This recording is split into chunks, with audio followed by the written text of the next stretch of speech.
사무엘상 26장. 십광야의 주민이 기브아로 사울을 찾아와서 밀고하였다. 다윗은 여시몬 맞은쪽 하길라 산속에 숨어있는 것이 확실합니다. 그래서 사울이 일어나 이스라엘에서 3,000명을 골라 거느리고 십광야에 있는 다윗을 찾으러 직접 십광야로 내려갔다. 사울은 여시몬 맞은쪽 하길라 산속으로 들어가 길가에 진을 쳤다. 이때 다윗은 바로 그 광야에 있었기 때문에 사울이 자기를 잡으려고 그 광야로 쫓아온 것을 알게 되었다. 다윗은 곧 정찰 대원들을 파견하여 사울이 와 있는 장소가 어디인가를 확인하게 한 다음에 사울이 진을 친 곳으로 가보았다. 다윗이 그곳에 와보니 사울과 넬의 아들 아브넬 군사령관이 자고 있었는데 사울은 진의 한가운데서 자고 그의 둘레에는 군인들이 사방으로 진을 치고 있었다. 그래서 다윗이 햇사람 아히멜렉과 수르야의 아들 요압의 아우인 아비새에게 누가 자기와 함께 사울의 진으로 내려가겠냐고 물으니 아비새가 나서서 자기가 다윗과 함께 내려가겠다고 대답하였다. 이리하여 다윗이 아비새를 데리고 밤에 군인들이 있는 곳으로 가보니 사울이 진의 한가운데서 누워 자고 그의 머리맡에는 그의 창이 땅바닥에 꽂혀 있고 아브넬과 군인들은 그의 둘레의 사방으로 누워 있었다. 아비새가 다윗에게 자청하였다. 하나님이 오늘 이 원수를 장군님의 손에 넘겨주셨습니다. 제가 그를 당장 창으로 찔러 땅바닥에 박아놓겠습니다. 두 번 찌를 곳도 없이 한 번이면 됩니다.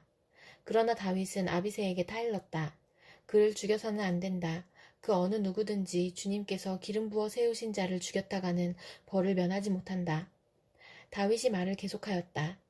주님께서 확실히 살아계심을 두고 말하지만 주님께서 사울을 치시든지 죽을 날이 되어서 죽든지 또는 전장에 나갔다가 죽든지 할 것이다. 주님께서 기름 부어 세우신 이를 내가 쳐서 죽이는 일은 주님께서 금하시는 일이다. 그러므로 이제 우리는 그의 머리맡에 있는 창과 물병만 가지고 가자. 다윗이 사울의 머리맡에 있던 창과 물병을 들고 아비새와 함께 빠져나왔으나 보는 사람도 없고 눈치채는 사람도 없고 깨는 사람도 없었다. 주님께서 그들을 깊이 잠들게 하셔서 그들이 모두 고나게 잠들어 있었기 때문이다. 다윗이 맞은편으로 건너가 멀리 산꼭대기에 섰다. 다윗과 사울 사이의 거리가 꽤 멀어졌다. 여기서 다윗이 사울의 부하들과 넬의 아들 아브넬에게 소리쳤다. 아브넬은 대답을 하여라. 아브넬이 대답하였다. 내가 누구이기에 감히 소리를 쳐서 임금님을 깨우느냐. 다윗이 아브넬에게 호통을 쳤다. 너는 산의 대장부가 아니냐. 이스라엘 천지에서 너만한 대장부가 어디에 또 있느냐. 그런데 내가 어째서 너의 상전인 임금님을 잘 보호하여 드리지 않았느냐. 백성 가운데 한 사람이 너의 상전인 임금님을 범하려고 이미 들어갔었다. 너는 이번에 너의 책임을 다하지 못했다. 주님께서 확실히 살아계심을 두고 말하지만 너희가 주님께서 기름 부어 세우신 너희의 상전을 보호해드리지 못했으니 너희는 이제 죽어 마땅하다. 그러므로 너는 이제 왕의 창이 어디로 갔으며 왕의 머리맡에 있던 물병이 어디로 갔는지 어서 찾아보도록 하여라. 사울이 다윗의 목소리를 알아듣고 말하였다. 나의 아들 다윗아, 이것이 정말로 너의 목소리냐? 다윗이 대답하였다. 나의 상전이신 임금님, 그러합니다. 그런 다음에 다윗이 말하였다. 나의 상전이신 임금님은 어찌하여 이렇게 임금님의 종을 사냥하러 나오셨습니까? 내가 무슨 잘못을 저질렀습니까? 내 손으로 저지른 죄악이 무엇입니까? 나의 상전이신 임금님은 이 종이 하는 말에 귀를 기울여 주시기 바랍니다. 임금님을 충동하여 나를 치도록 시키신 분이 주님이시면 나는 기꺼이 희생 제물이 되겠습니다. 그러나 임금님을 충동하여 나를 치도록 시킨 것이 사람이면 그들이 주님에게서 저주를 받기를 바랍니다. 주님께서 유산으로 주신 땅에서 내가 받을 몫을 받지 못하도록 하고 나더러 멀리 떠나가서 다른 신들이나 섬기라고 하면서 나를 쫓아낸 자들이 바로 그들이기 때문입니다. 그러니 이제 주님으로부터 멀리 떨어진 이 이방 땅에서 내가 살해당하지 않게 하여 주시기를 바랍니다. 어찌하여 이스라엘의 임금님이 사냥꾼이 산에서 메추라기를 사냥하듯이 겨우 벼룩 한 마리 같은 나를 찾으러 이렇게 나서셨습니까? 사울이 대답하였다. 내가 잘못했다. 나의 아들 다윗아, 돌아오너라. 내가 오늘 나의 생명을 귀중하게 여겨주었으니 내가 다시는 너에게 해를 끼치지 않겠다. 정말 내가 어리석은 일을 하여 아주 큰 잘못을 저질렀다. 다윗이 말하였다. 여기에 임금님의 창이 있습니다. 젊은이 하나가 건너와서 가져가게 하십시오. 주님께서 각 사람에게 그 공의와 진실을 따라 갚아주시기를 바랍니다. 주님께서 오늘 임금님을 나의 손에 넘겨주셨지만 나는 주님께서 기름 부어 세우신 임금님께 손을 대지 않았습니다. 그러므로 내가 오늘 임금님의 생명을 귀중하게 여겼던 것과 같이 주님께서도 나의 생명을 귀중하게 여기시고 어떠한 궁지에서도 나를 건져내어 주실 것입니다. 사울이 다윗에게 말하였다. 나의 아들 다윗아, 하나님이 너에게 복 주시기를 바란다. 너는 참으로 일을 해낼 만한 사람이니 매사에 형통하기를 바란다. 다윗은 자기의 길로 가고 사울도 자기의 궁으로 돌아갔다. 고린도전서 7장. 여러분이 적어보낸 문제를 두고 말하겠습니다. 남자는 여자를 가까이 하지 않는 것이 좋습니다. 그러나 음행에 빠질 유혹 때문에 남자는 저마다 자기 아내를 두고 여자도 저마다 자기 남편을 두도록 하십시오. 남편은 아내에게 남편으로서의 의무를 다하고 아내도 그와 같이 남편에게 아내로서의 의무를 다하도록 하십시오. 아내가 자기 몸을 마음대로 주장하지 못하고 남편이 주장합니다. 마찬가지로 남편도 자기 몸을 마음대로 주장하지 못하고 아내가 주장합니다. 서로 물리치지 마십시오. 여러분이 기도에 전념하기 위하여 얼마 동안 떨어져 있기로 합의한 경우에는 예외입니다. 그러나 그 뒤에 다시 합하십시오. 여러분이 절제하는 힘이 없는 틈을 타서 사탄이 여러분을 유혹할까 염려되기 때문입니다. 그러나 내가 이것을 말하는 것은 그렇게 해도 좋다는 뜻으로 말하는 것이지 명령으로 말하는 것은 아닙니다. 나는 모든 사람이 다 나와 같이 되기를 바랍니다. 그러나 각 사람은 하나님께로부터 받은 은사가 있어서 이 사람은 이러하고 저 사람은 저러합니다. 결혼하지 않은 남자들과 과부들에게 말합니다. 나처럼 그냥 지내는 것이 그들에게 좋습니다. 그러나 절제할 수 없거든 결혼하십시오. 욕정에 불타는 것보다는 결혼하는 편이 낫습니다. 결혼한 사람들에게 말합니다. 이것은 나의 말이 아니라 주님의 명령입니다. 아내는 남편과 헤어지지 말아야 합니다. 만일 헤어졌거든 재혼하지 말고 그냥 지내든지 그렇지 않으면 남편과 화해하여야 합니다. 그리고 남편도 아내를 버리지 말아야 합니다. 그 밖의 사람들에게 말합니다. 이것은 나의 말이요 주님의 말씀은 아닙니다. 어떤 교우에게 믿지 않는 아내가 있는데 그 여자가 남편과 같이 살기를 원하면 그 여자를 버리지 말아야 합니다. 또 어떤 여자에게 믿지 않는 남편이 있는데 그가 아내와 같이 살기를 원하면 그 남편을 버리지 말아야 합니다. 믿지 않는 남편은 그의 아내로 말미암아 거룩해지고 믿지 않는 아내는 그 남편으로 말미암아 거룩해졌습니다. 그렇지 않으면 그들의 자녀도 깨끗하지 못할 것인데 이제 그들은 거룩합니다. 그러나 믿지 않는 사람 쪽에서 헤어지려고 하면 헤어져도 됩니다. 믿는 형제나 자매가 이런 일에 얽매일 것이 없습니다. 하나님께서는 여러분을 부르셔서 평화롭게 살게 하셨습니다. 아내되니여 그대가 혹시나 그대의 남편을 구원하려는지 어찌합니까? 남편되니여 그대가 혹시나 그대의 아내를 구원하려는지 어찌합니까? 각 사람은 주님께서 나누어 주신 분수 그대로 하나님께서 부르신 처지 그대로 살아가십시오. 이것이 내가 모든 교회에게 명하는 지시입니다. 할례를 받은 몸으로 부르심을 받은 사람은 굳이 그 할례 받은 흔적을 지우려고 하지 마십시오. 할례를 받지 아니한 처지에서 부르심을 받은 사람은 굳이 할례를 받으려고 하지 마십시오. 할례를 받은 것이나 안 받은 것이나 그것은 문제가 아니고 하나님의 계명을 지키는 것이 중요합니다. 각 사람은 부르심을 받은 그때의 처지에 그대로 머물러 있으십시오.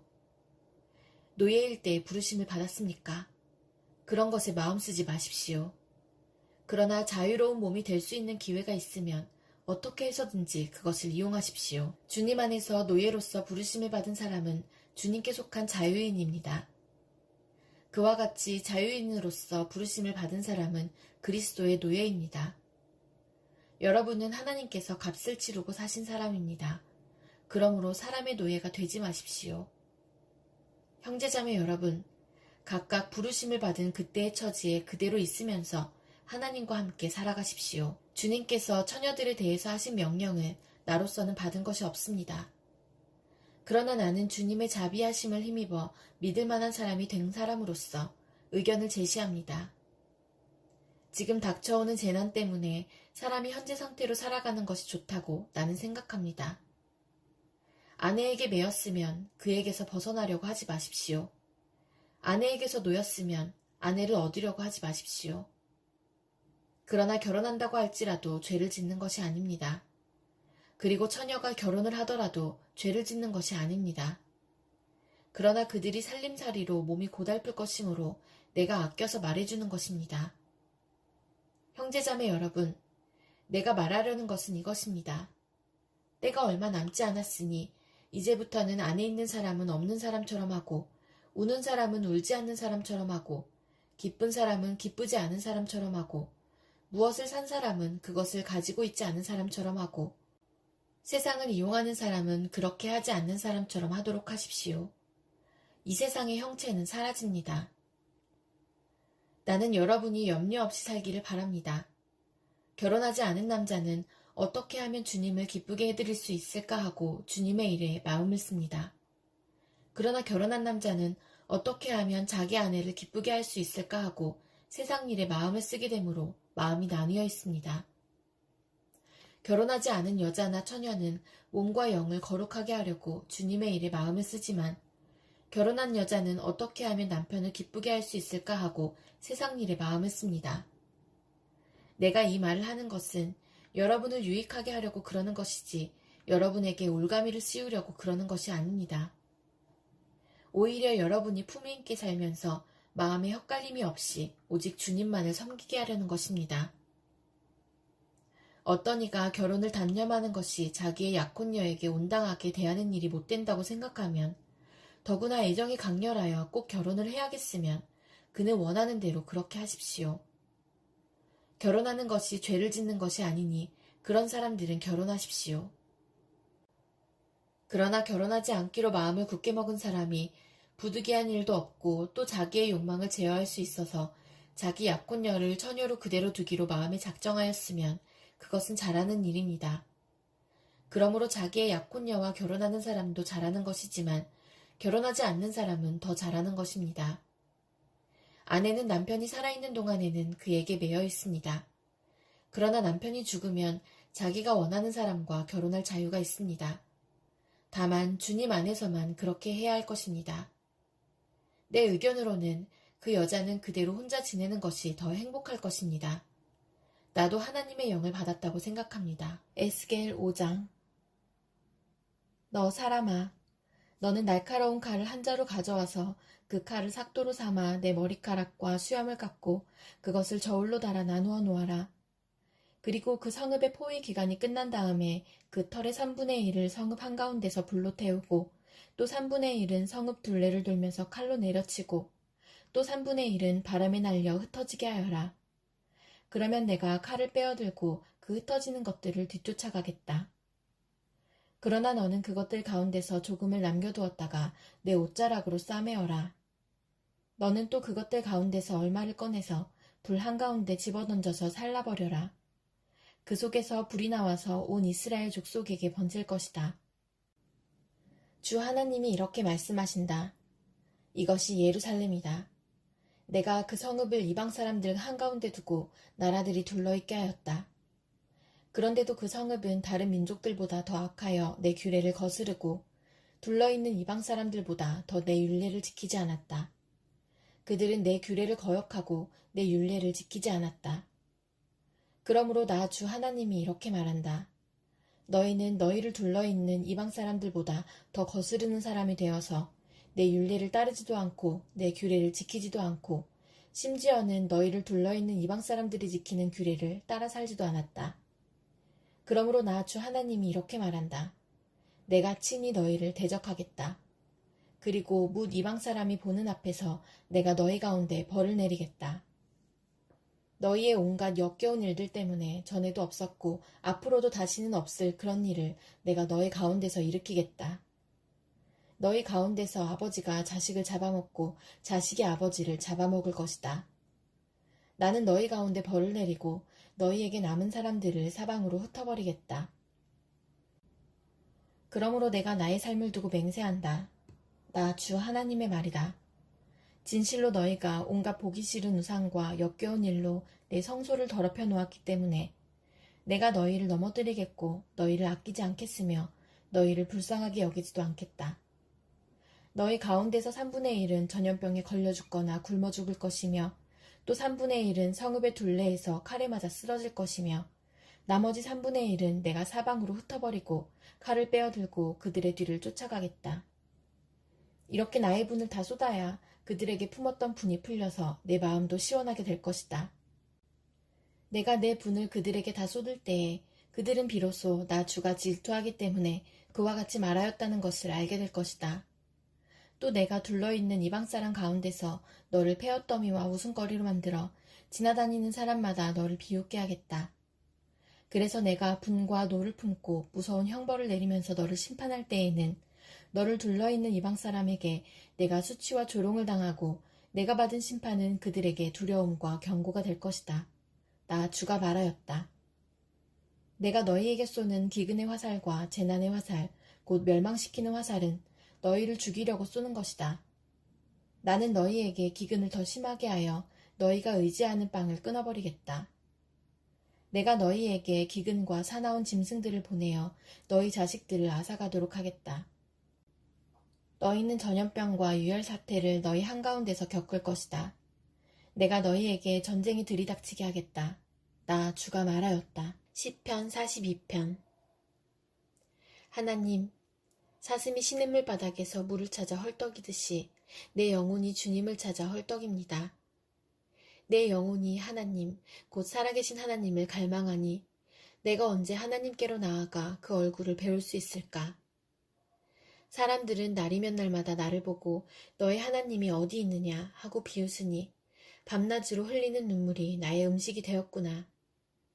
기쁜 감사의 노랫소리와 축제의 함성과 함께 내가 무리들을 하나님의 집으로 인도하면서 그 장막으로 들어가곤 했던 일들을 지금 내가 기억하고 내 가슴이 미어지는구나. 내 영혼아, 내가 어찌하여 그렇게 낙심하며 어찌하여 그렇게 괴로워하느냐. 너는 하나님을 기다려라. 이제 내가 나의 구원자, 나의 하나님을 또다시 찬양하련다. 내 영혼이 너무 낙심하였지만 요단 땅과 헤르몬과 미살산에서 주님만을 그래도 생각할 뿐입니다. 주님께서 일으키시는 저 큰 폭포 소리를 따라 기품은 기품을 부르며 주님께서 일으키시는 저 파도의 물결은 모두가 한 덩이 되어 이 몸을 휩쓸고 지나갑니다. 낮에는 주님께서 사랑을 베푸시고 밤에는 찬송으로 나를 채우시니 나는 다만 살아계시는 내 하나님께 기도합니다. 나의 반석이신 하나님께 호소한다. 어찌하여 하나님께서는 나를 잊으셨습니까? 어찌하여 이 몸이 원수에게 짓눌려 슬픈 나날을 보내야만 합니까? 원수들이 날마다 나를 보고 내 하나님이 어디에 있느냐 하고 빈정대니 그 조롱소리가 나의 뼈를 부수는구나. 내 영혼아, 내가 어찌하여 그렇게 낙심하며 어찌하여 그렇게 괴로워하느냐. 너는 하나님을 기다려라. 이제 내가 나의 구원자, 나의 하나님을 또다시 찬양하련다. 시편 43편. 하나님 나를 변호하여 주십시오. 비정한 무리를 고발하는 내 송사를 변호하여 주십시오. 거짓을 일삼는 저 악한 사람들에게서 나를 구해 주십시오. 나의 요새이신 나의 하나님, 어찌하여 나를 버리셨습니까? 어찌하여 나는 원수에게 짓눌려 슬픔에 잠겨 있어야만 합니까? 주님의 빛과 주님의 진리를 나에게 보내주시어 나의 길잡이가 되게 하시고 주님의 거룩한 산, 주님이 계시는 그 장막으로 나를 데려가게 해주십시오. 하나님, 그때에 나는 하나님의 제단으로 나아가렵니다. 나를 크게 기쁘게 하시는 하나님께로 나아가렵니다. 하나님, 나의 하나님, 내가 기뻐하면서 수금가락에 맞추어 주님께 감사하렵니다. 내 영혼아, 어찌하여 그렇게도 낙심하며 어찌하여 그렇게도 괴로워하느냐. 하나님을 기다려라. 이제 내가 나의 구원자, 나의 하나님을 또다시 찬양하련다.